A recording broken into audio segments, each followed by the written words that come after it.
5, 4, 3, 2, 1, 0. Real people, real issues, real life. Talk Recovery Radio.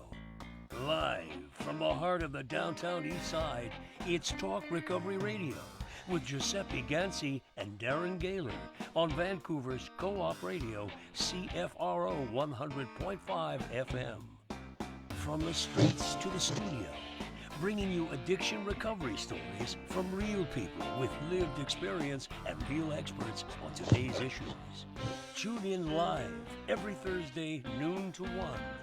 Powered by New West Recovery. Real people, real issues, real life. Talk Recovery Radio.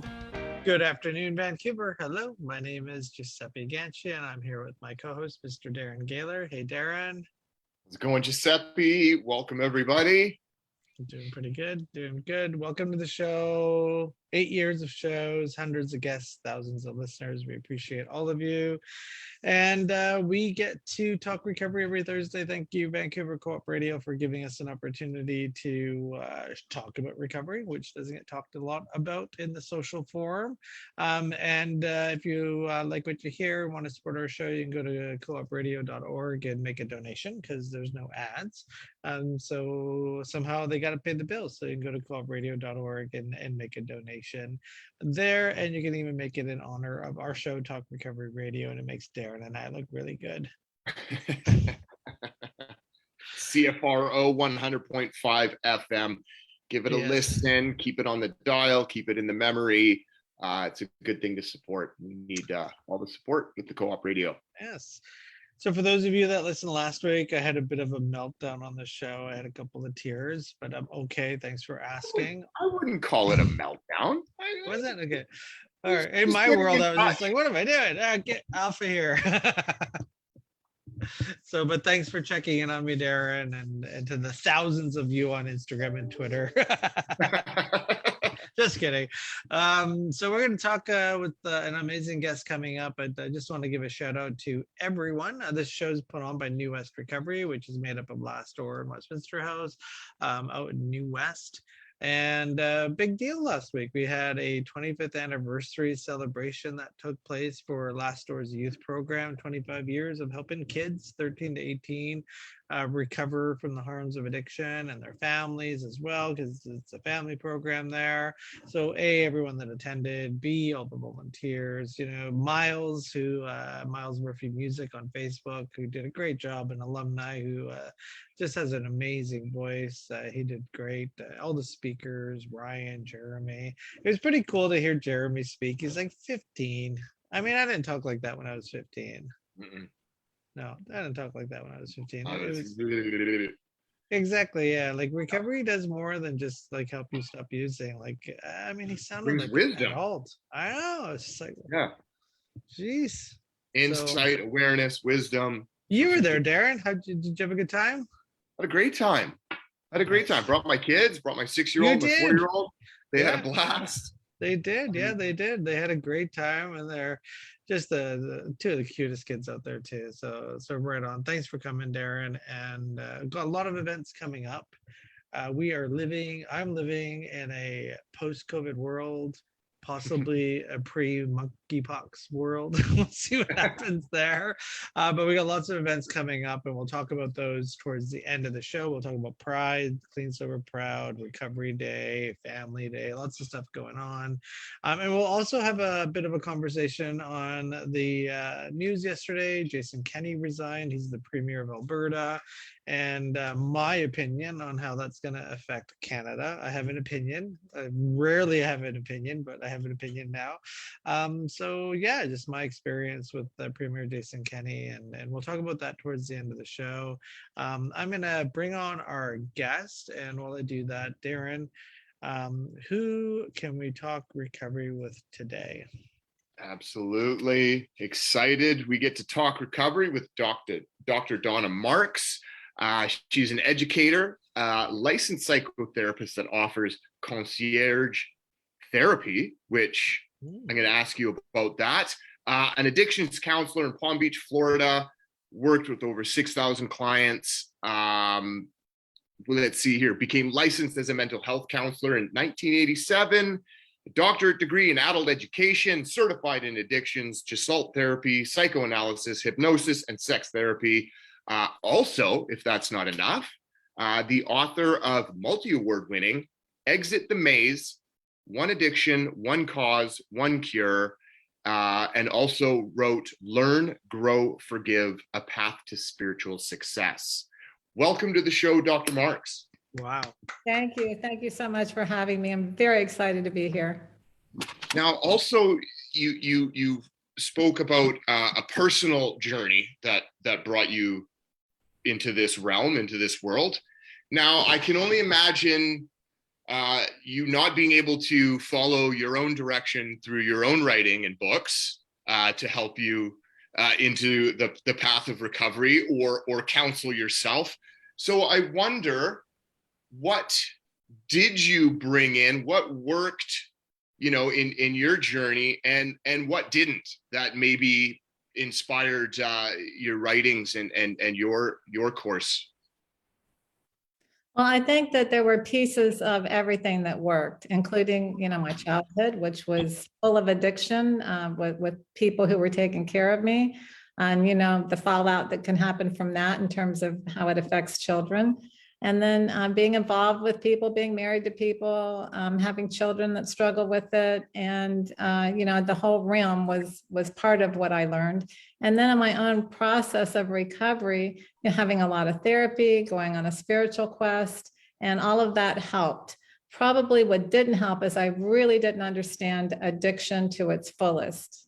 And that's why I wrote the book, because I did learn what didn't work, and also what doesn't work in treatment, and what we can do about it. Okay, and so what are some of those general concepts that you see maybe have a fault? Okay, well, first of all, I don't want anybody to think I'm anti anything, because I'm not, because like I said, all of those things provide tools. But let's say that you go to a recovery meeting, and originally they were very small. People would pick you up, they'd hang out with you for the first couple of weeks, and they'd introduce you to someone else that needed help, and you were in, and you had that community. That's not happening much anymore, because recovery meetings have gotten so big. So it's harder to find that type of attachment. And one of the things I believe is that if people don't learn how to have relationships and have a sense of community, they don't stay sober. That's a biggie. Another situation that happens is that people will go to treatment, to residential treatment.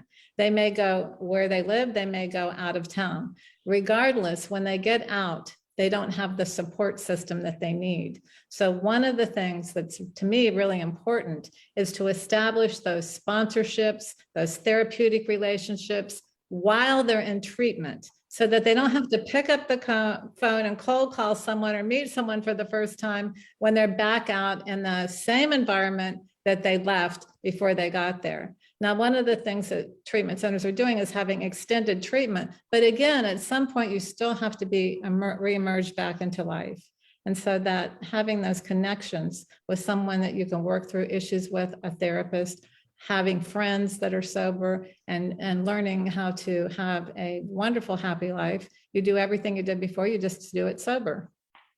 Yeah, it's interesting concept how the premise of out and away, institutional, even if it's a beautiful resort, log cabin, whatever, that concept of getting out of that environment that's creating this cycle of addiction, and that removal from that into an institution.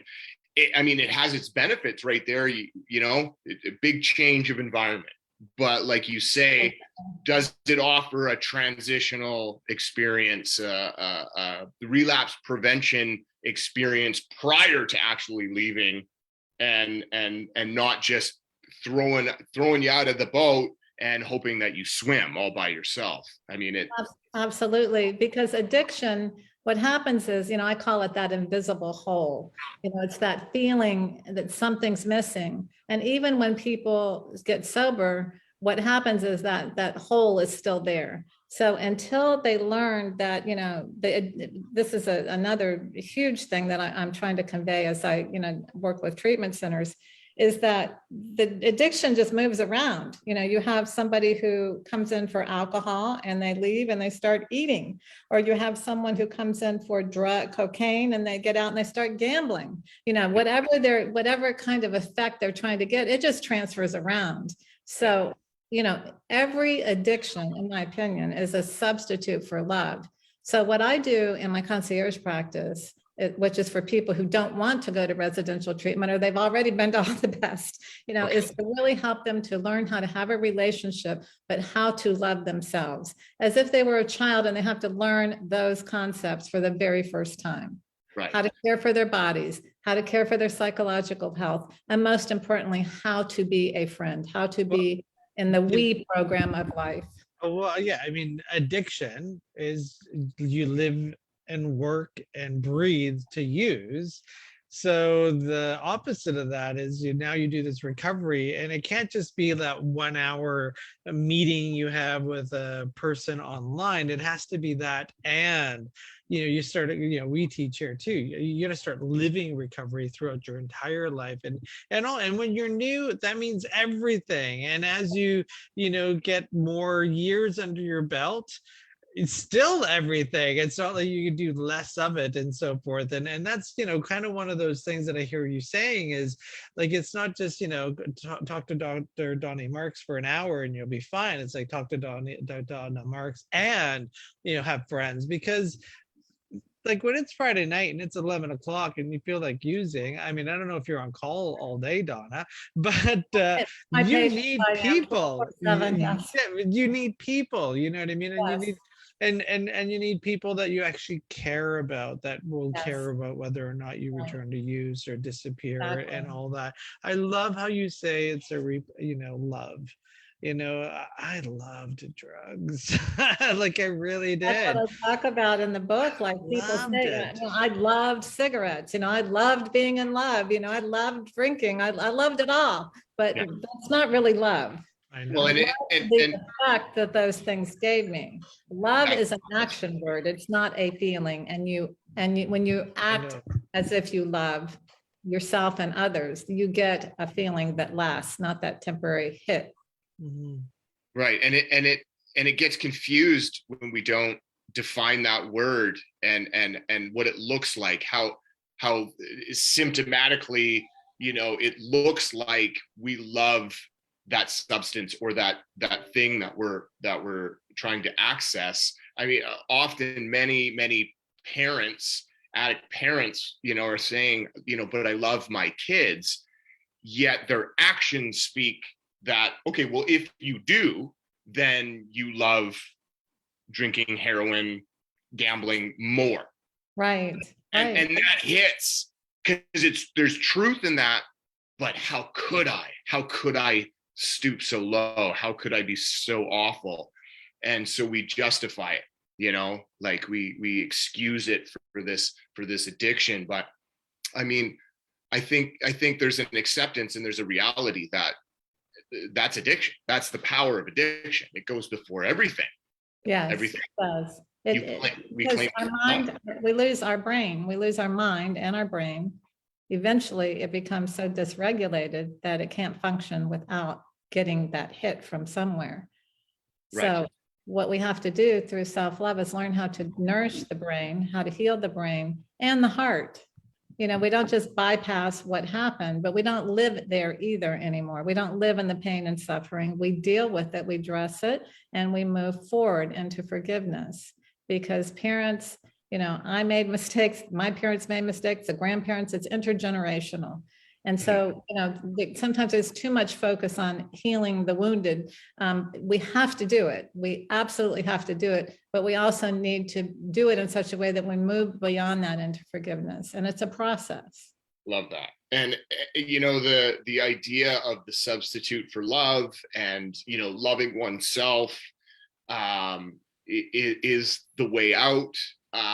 We hear often that the opposite of addiction is connection. We hear all of these truths and it resonates with me.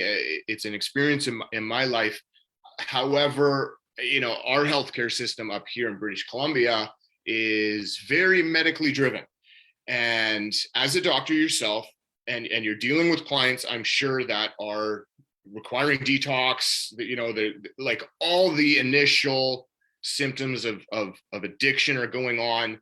What is your take? What's your opinion? How do you treat medically? And what's the conversation around what do we do before we're able to access the spiritual self-love journey? Well, this is a really hot topic, and the US is also becoming more and more medically assisted treatment minded. And I think it's extremely unfortunate. If you look in the diagnostic manuals, they don't even use the word addiction. It's substance use disorder or gambling disorder. And they don't even talk about food, videos, porn, and, the list is, endless. Yeah. And the tragedy of that is that almost all medical and mental health issues have a core of addiction, whether it's the own person's usage or they're affected by someone else's. And this is very troubling. If you take something like heart disease, the number one cause of death, you get diagnosed, they operate or they treat you medically. Same thing with mental health. You get diagnosed, you get treated medically, but no one's addressing the cause of the problem. This is really very, very serious. So now we've got a pill popping, society that's taking pills for everything, another addiction, and we never really get ourselves back. So I have an issue with this. 30 years ago, when you went to treatment, they said, unless you have a severe dysfunctional, mental disorder like bipolar, at the time they called it manic depression, or schizophrenia, or major depression, you weren't to put on medication. You waited, you learned how to eat healthy, exercise, and take care of yourself. And then if you still had the symptoms, then you would consider moderate, minimal doses of medication if the holistic methods didn't work. Now it's almost automatic that you get put on medically assisted treatment. And this is really unfortunate.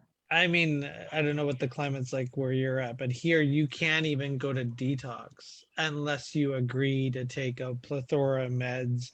We have a youth program here and a lot of emerging adults, and it's called a Pharmanet. It's a diary, not a diary. It's a chart of all your medications, and we've been doing, and BC's, everyone's in this system, and so when you come into treatment, we get your Pharmanet, which is your medications that you're currently on and your history. There used to be a couple pages, maybe a page. Most didn't have one. Now they're books, like they're literally books, and like you just look at the medication somebody's on and you're just like, how are you breathing? Like, it's just absolutely insane. So you're right, it's troubling because none of those these people that are showing up ain't showing up because their doctor told them to go to treatment. They showed up because, I like to use Uncle Bob, the alcoholic said, hey, maybe you should try, recovery. It's not the healthcare industry sending you, it's Uncle Bob at the neighbor, and which is really unfortunate. So I gotta ask, your title of your book, Exit the Maze: One Addiction, One Cause, One Cure. So I want to talk about one addiction, one cause, but I definitely want to talk about one cure. What does that mean in reference to this book and this conversation? What's the cure? I need it. I just need to say that the book, has been revised, and it will be coming out in December, and it can be pre-ordered on my website if anybody wants the information that's available in the book. Okay. So we changed the title because a lot of people don't like the word cure, and especially people in recovery, because we're told, we're never cured. And in that sense, we never are. I can't drink again. I can't have some controlled drinking. But in the true sense of cure, the definition is the absence of symptoms. So if an addiction is that you continue to do the same thing despite negative consequences, and you no longer even think about using again because you are cured, You know, it's not in your mind. It never crosses your mind. Even if you could take a pill and drink again, you wouldn't do it because you love yourself. You feel fulfilled. You have a purpose, and you just don't even think about it anymore. It's like any other bad relationship. You know, you get over it, and then you go, why did I do it? Why was I thinking? So that's why we used the word cure before. But since it caused so much static, we changed it to solution. And so that seems to be a little more palpable to certain people. Okay. And we don't want to offend anybody, I we love don't that want to lose the message. I love that you didn't need to stand firm on that and just rolled with, okay, well, yeah, it's causing too much concern and confusion. I mean, yeah, that was going to be one of my questions was, you know, because I remember hearing the cure for addiction for the first time about 7-8 years ago with ayahuasca treatment. And right. And I mean, okay, it's clickbait. It's okay. That's what, but there is within the addiction field, and especially as an addict myself, I remember like I don't want to do the work. I just want to be cured. Like give me the quickest, fastest approach. And, you know, so for that vulnerable individual like myself at that point, you know, the cure is this the selling feature, right? But like you say, there's something behind that. And I'm a proponent for we absolutely recover. We absolutely recover. It's been 16 years for me. And I mean, exactly. I've never heard of anybody using heroin moderately, you know, or responsibly. Like, so especially with the fentanyl in it, if they even get to use it more than once. Totally. You know, so yeah, that I love the fact that it was just like, okay, let's, you know, how can we, so rather than have a big fight of, you know, semantics, let's just change it. But you're keeping one addiction. Yes, because the addiction is that empty feeling, that hole. I call it the invisible hole in the book. You know, I'm always trying to fill it, you know, cookies, M&Ms, you know, sex, relationships. What are we doing now kind of thing? Where's my video game? Where's my phone? You know, where's the coffee? Where's this? It's just nonstop. So that's why I say it's all one addiction. And I want Addictions Anonymous. It would save us so much grief because I came in, you know, I quit drinking and drugging, I quit smoking, and then I'm picking up marathon running, which was another, you know, it was like pulling a ball of yarn, you know, and none of it worked. You know, here's this hole still there. So what I'm trying to convey is that let's just treat that void. Let's teach people how to love themselves. That void will turn into a great, big, wonderful, warm feeling with meaning and purpose. You know, I'm living my life like I was designed to do. I'm happy and I am joyous and I am free, as the promises say. But sometimes that hole doesn't just go away when you stop using. And maybe some people are real social and they click automatically and they find their way, but most people don't. Most people have addictions, have that wound that created the hole, and that has to be addressed. And many people like myself felt so inadequate and an only child. And so just walking into a room and being, oh, here I am, world, where are we going tonight for coffee? It just doesn't happen. So it's a combination of all these features that's why I said there's that one addiction that we've got to recognize. We'll just keep switching around if we don't learn how to live, how to love ourselves, how to connect. You know, you can say the opposite of addiction is connection, but again, what does that mean? Right. What does that mean? If I'm supposed to go there and connect, I could be connecting with the really wrong people right off the bat. So, you know, we're talking about recovery, and we're not talking about mental health capital of the world. We're all doing the best we can, but you know, we need to learn how to connect and what I call the we program, which is sharing and receiving in healthy ways. Right, because if what you're saying is, you know, me thinking back to looking for that connection, that human desire for attention, validation, and not in a sick way, but in a just a human, you know, interaction. Yeah, exactly. That I've only ever experienced and learned through, say, high school or my best friend was my best friend because he lived next door. It was sort of like I didn't have to work. Together. I didn't have to seek it out. I didn't have to, find his likes. It was just proximity. Proximity and time led to most of the relationships in my life. And, the social cliques that exist in schools and as we get older, and are not really motivated about substance, human substance. It was just, who will accept me the quickest, for what I'm portraying myself as. And I remember walking into meetings and that being the most important thing, not who was doing the work, not who is going to support me, but, what clique can I feel cool in? Right. And, That's a very honest comment. Yeah, but it just speaks to that need for a relationship almost provided or created for us to, like you said, then take us there and don't go with those guys, don't go for coffee with these guys, like that. Right. Do we have that still in meetings? I hope we do. I hope that the long-term members, or the people in the program are keeping their eye out, and being welcoming and we really have to spell it out. And Yeah. I that's what I do when I'm working with someone. Like, what would you tell a child? You don't tell the child, go stick with the winners. What does that mean?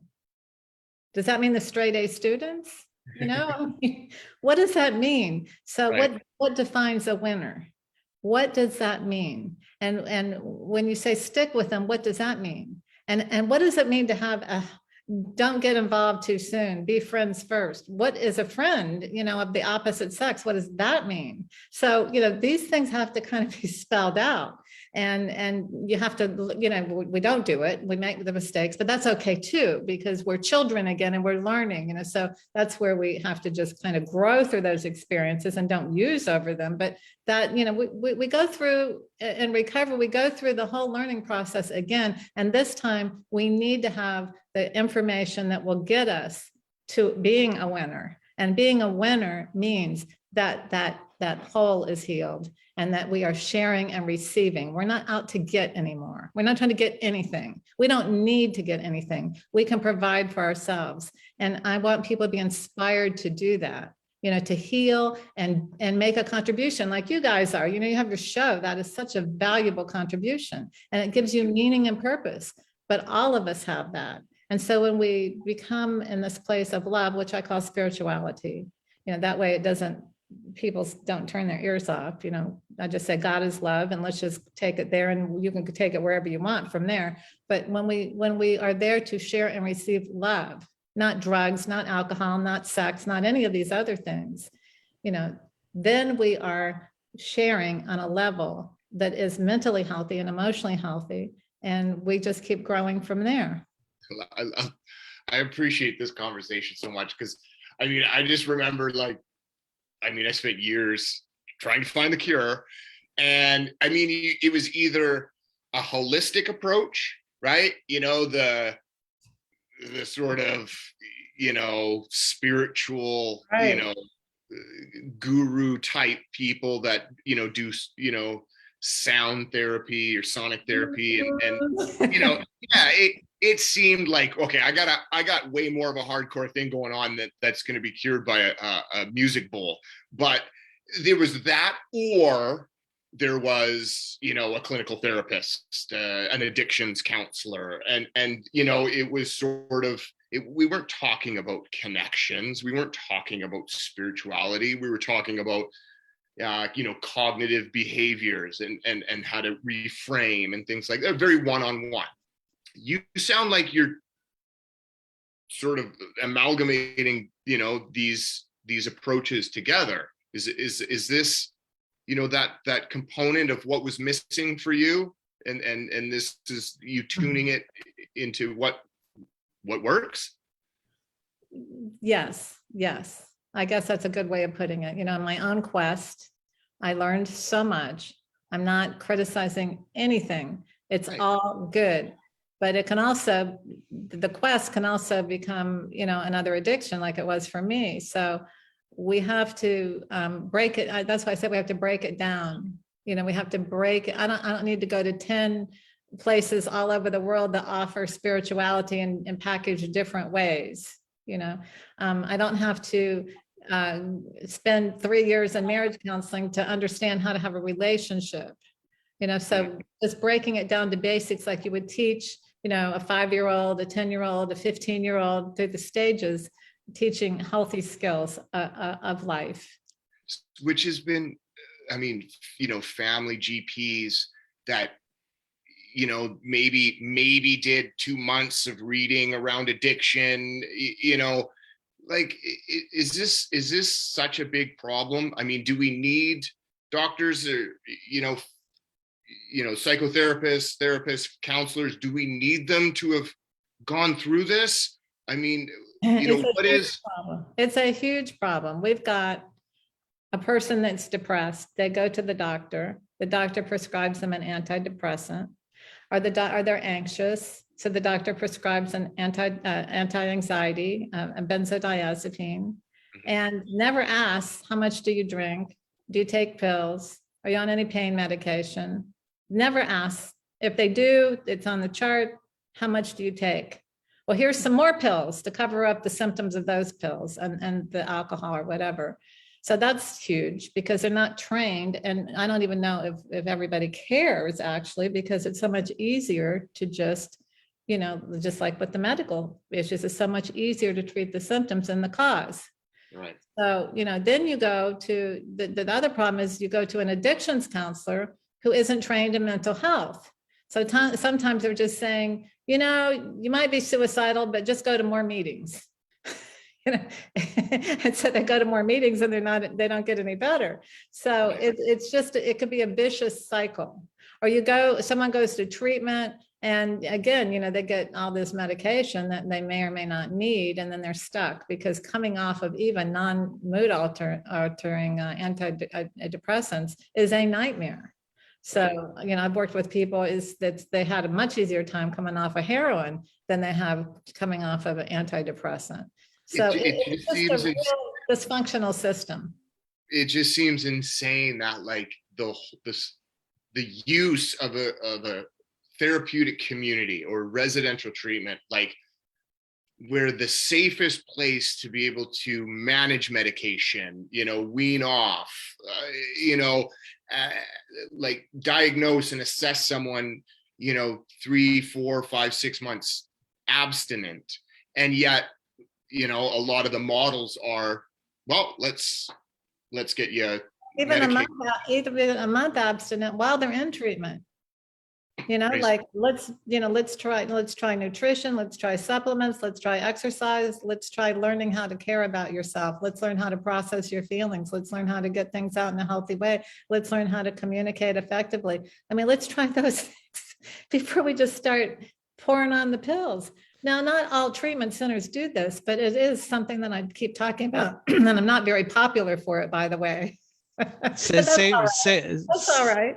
Same here. It's one of our mantras as well. Is you know, we have a conversation here often where people, society, everyone's just addicted to a quick fix. Like, yeah, I know eating healthy is in the long term going to make me feel better, but like I want to feel better now, not later, you know. So I want to lose weight faster, so give me this. I want to gain weight faster, give me this.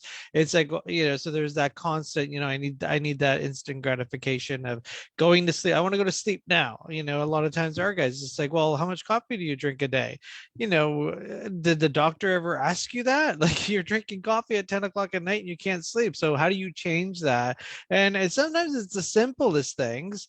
Yeah, unfortunately, like you say, we're not asking how to do the long-term, so, you know, something that's sustainable, and something that's healthy. So that's our problem. You know, my belief is just that quick fix. But also we've got that conversation that goes on out there that, you know, your idea of recovery, you know, is somehow always in conflict with someone else's idea of recovery. And like I like the European model. Everybody talks about Europe. They take the safe supply and the decrim, and they morph that into what's going on in San Francisco and Seattle and Oregon and some other major LA. And it's just, this idea of, people have free will and agency. So we got a couple of minutes here. I wanted to talk to you about that. You've been, in this industry for 30 years. The agency of having free will to smoke crack for the rest of your life. I listened to somebody, his name is Dr. Schellenberger, the idea of leaving somebody in a box, doing drugs, safe supply, harm reduction, is that healthcare, or are we just, robbing somebody? But they have the agency to be able to do that. So, with your experience, with countless lived experience stories, where do you draw the line of healthcare versus, enabling? Your opinion on that. Well, I don't really, like I said, I don't really want to have an opinion on that so much as I want to inspire people to ask themselves this question. Am I on this planet to get free drugs, free needles, free crack, and a tent to sleep in? Is that, or a free hotel or a free apartment and do all that? Whatever the case may be. Is that why I'm here? Who am I? Who am I? Is that who I am? Is that what I was born onto this planet to achieve? Is that my mission? So that's a conversation, because when we get into the controversies of the crazy things that are going on, we get lost in the controversy. And someone just feels guilty then that I'm homeless, I feel, or guilty, or there's, we're assuming that they're thinking straight. Right. So if we could put some of that money into telling people, you are worth something, you're worth a lot, and ask them, who are you? Why are you here? And just start that conversation. Some of those people will get out of their tents, throw away their needles, and say, that's what I want. I just don't know how. I don't know how. And I want to know how. Yeah, I like that. I haven't really had that approach in that answer. So that's beautiful. I'm gonna actually use that on some people. So that's it was like the best position I've heard that basically says exactly what I want to say, but is usually based on my opinion.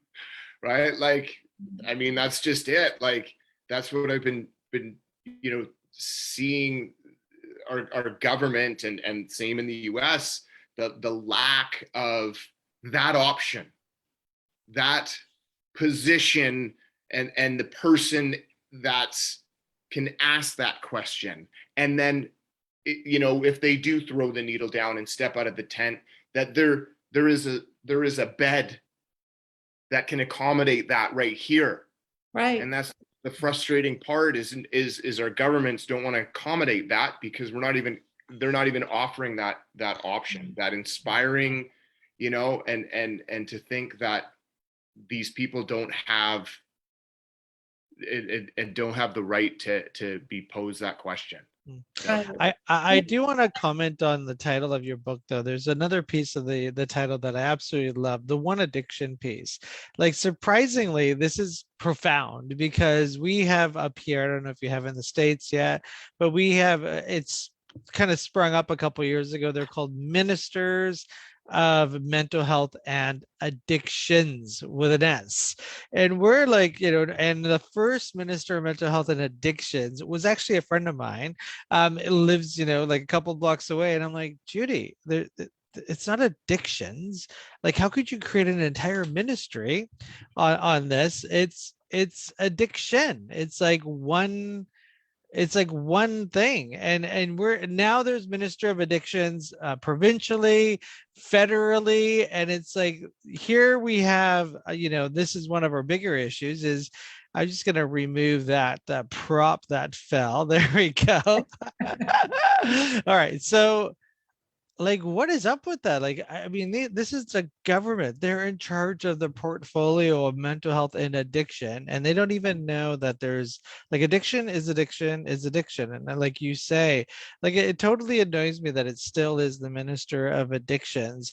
Right. How much of the issue is just the awareness, like how do we educate people and educate like the world on what recovery is and what addiction is, and how does your book help that?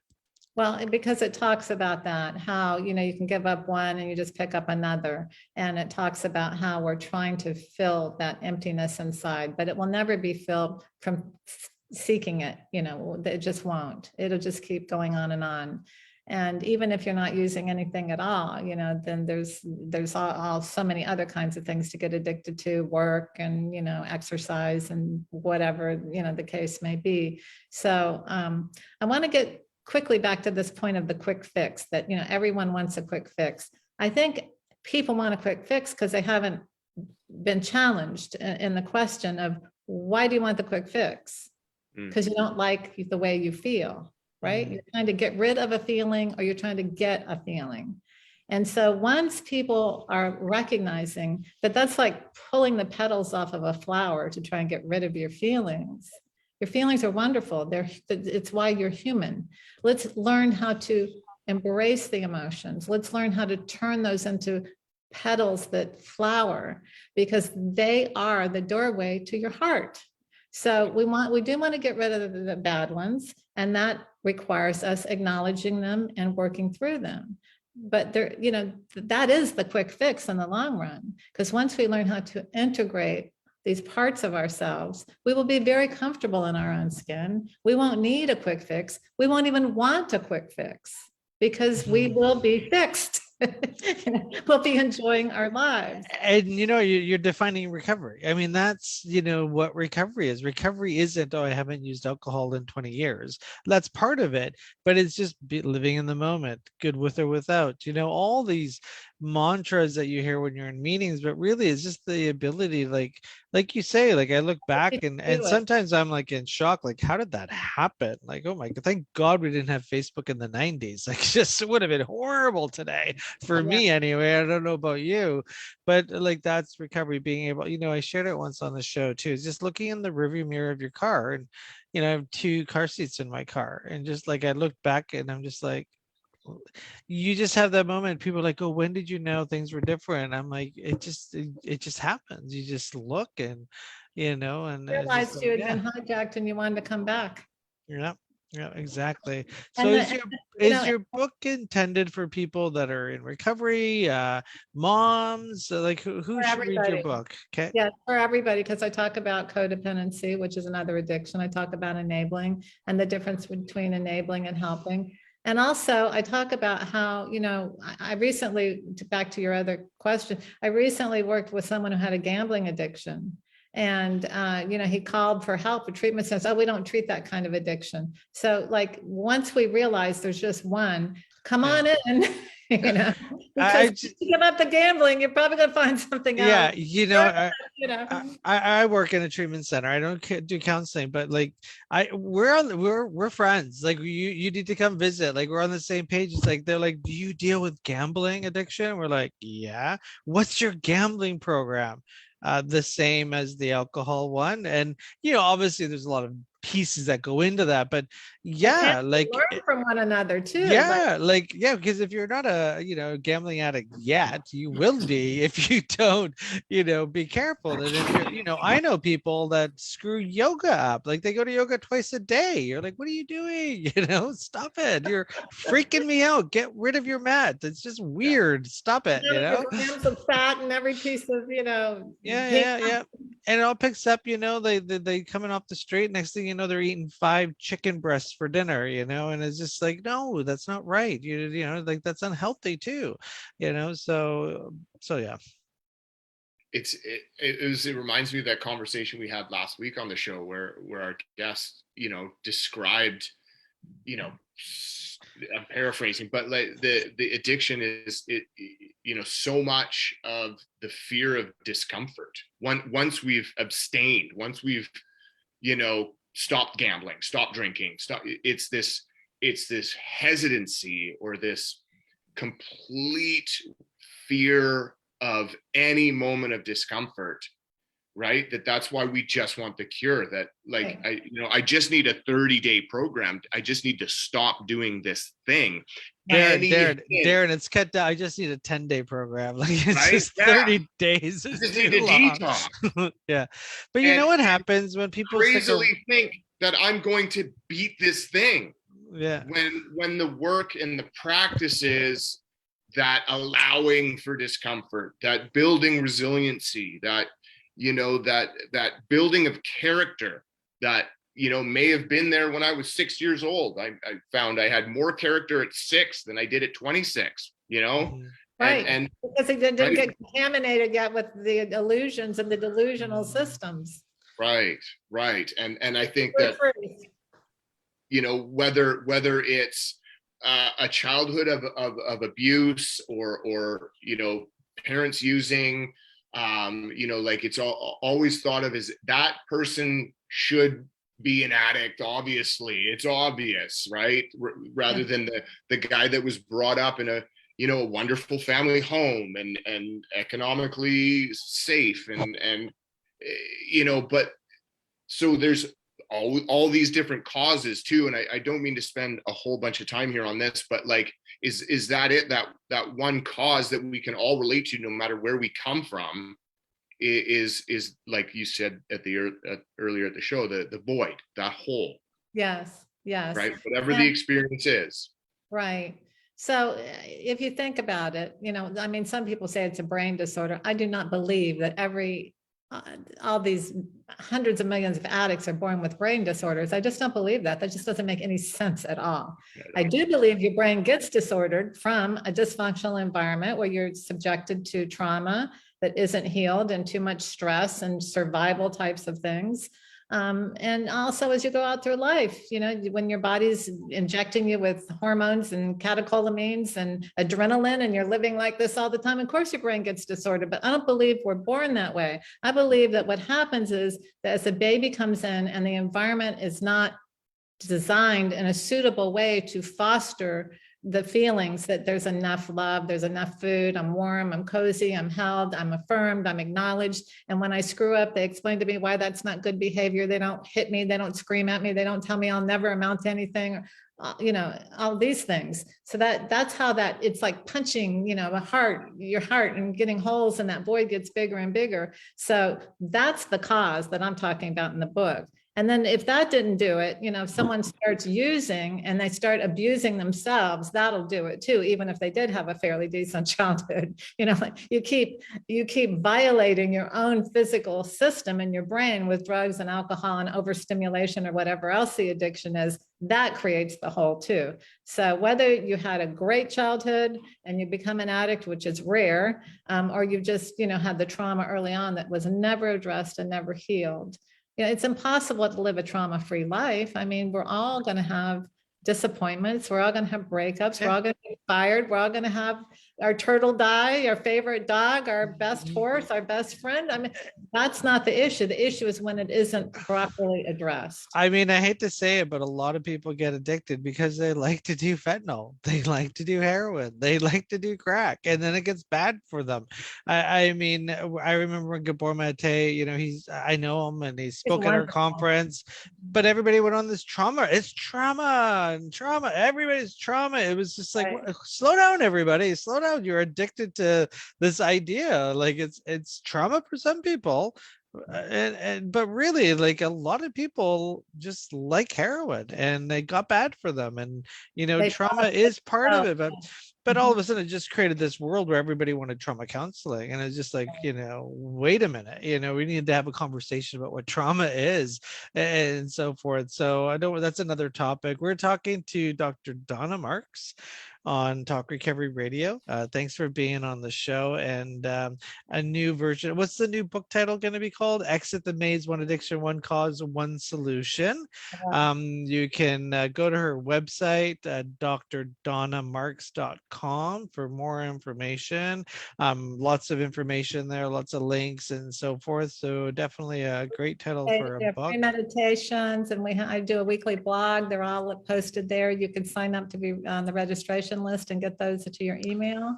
Excellent. Yeah, definitely go to drdonnamarks.com if you don't have something to write that down, you can just click on the post here on Facebook and it will take you to that link. And you can buy the book on here as well. Yes, you can. There's a link for books right there, so you can do that. Really appreciate you being on the show. Thank you very much. Great. Thank you so much for having me. Yeah, I'm looking forward to working towards the solutions. We're talking the same language. If you're curious, that's a picture of our Recovery Day event that we do up here in our community. Yeah, so that was that was 2019 before COVID. Now we're getting back. This year it's going to be on September 10th. So we're hoping to bring the crowds back. About 30,000-40,000 people showed up. So, that is we do recover. Yeah. So we're excited about that. That's our backdrop. We'll talk about that. And come to Canada, Donna. Come on to Canada. Come to our event. Yeah. I was in Vancouver 2 or 3 years ago. It was beautiful. Yeah. Well, we're in Vancouver. We're 10 minutes away from 20 minutes away from Vancouver. Yeah. So people there were so nice. Yes. I actually lived in Goose Bay, Labrador, on the other side of the continent. Oh, wow. My dad was in the Air Force, but Canada is wonderful. Were they nice there or just in Vancouver? I was a military child, and we all loved each other. Perfect. Well, thanks for being on the show. Thanks for listening, everybody. Really appreciate you spending the time with us, Dr. Donna Marks, and we'll see you soon, hopefully on another show. Okay, take care. Take care. Okay. Bye. Well, bye. So Darren, another week, another show. Awesome. Just want to let everybody out there know about the calendar. Write this down. July 31st, Vancouver Pride Parade is back. If you want to be part of the recovery float, you're invited. There's a Facebook group called Clean, Sober, Proud, and also on Better App, you can get invited to the group Clean, Sober, and Proud. So that's where all the information is for how to volunteer, build the float, dance on the float, part of the float. Then there's a Sober Zone on July 31st on Davie Street. And then New West Pride, we're doing the Intoxicated event, and New West Pride on Columbia Street, August 13th. And then what we were just talking about, Recovery Day, September 10th. And Darren, you got an event that you were talking about at the beginning of the show. What's happening? We got a shout out to our homegirl, Lizzie Allen. Lizzie helped co-host the Recovery Day, the virtual Recovery Day. We all did that together, and she's doing a fundraiser, performing her comedy set, Connection Please. This is for women of options, game changers, and she's performing at the Anvil Theater May 28th at 8 p.m. So go support it. You were there for Lizzie's show at the Anvil Theater. It was hilarious. It was great. She's great. I actually saw her show somewhere else. I wasn't at the Anvil. Is that right? Yeah, I was out of town or something. I can't remember. I missed it, but I have seen the show and I laughed. I thought it was hilarious. So check it out. You go to Lizzie Allen on Facebook too. Just search that up and like her page and learn more about her events. Darren, always good to see you. See you next Thursday. Always a pleasure. Always a pleasure. Always inspired after we do our show. Our guests are great. Awesome. Take care, everybody. Thanks for listening. Bye-bye. Bye.